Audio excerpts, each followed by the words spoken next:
দেশের ক্রমবর্ধমান জ্বালানি চাহিদা পূরণের লক্ষ্যে পেট্রোবাংলার আওতায় বাংলাদেশ গ্যাস ফিল্ড কোম্পানি লিমিটেডের অধীনে তিতাস ও কামতা ফিল্ডে 4টি কূপ খননের উদ্যোগ নেয় সরকার। এর মধ্যে রয়েছে তিতাস 28, 29, 30 এবং কামতা 2।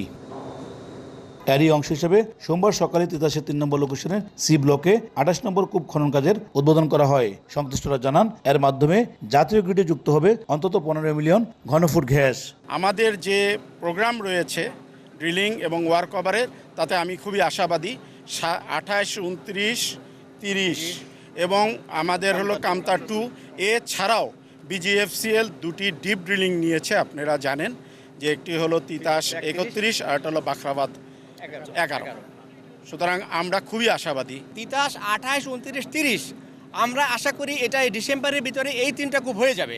এই 3টা কূপ থেকে আমরা আশা করি যে অন্তত 45 মিলিয়ন কিউবিক ফুট গ্যাস জাতীয় গ্রিডে যুক্ত করতে পারবো। আর কামতা শেষ হলে ওখান থেকে আরও 10 মিলিয়ন ঘনফুট গ্যাস গ্রিডে যুক্ত করব। সংশ্লিষ্টরা জানান, তিতাসের 28 নম্বর কূপটি 3636 মিটার গভীরে কার্যক্রম পরিচালনা করবে। সরকারের 70% এবং গ্যাস ফিল্ড কোম্পানি লিমিটেডের 30% যৌথ অর্থায়নে হবে খনন। এই প্রকল্পের মোট প্রাক্কলিত ব্যয় হচ্ছে 1255 কোটি টাকা।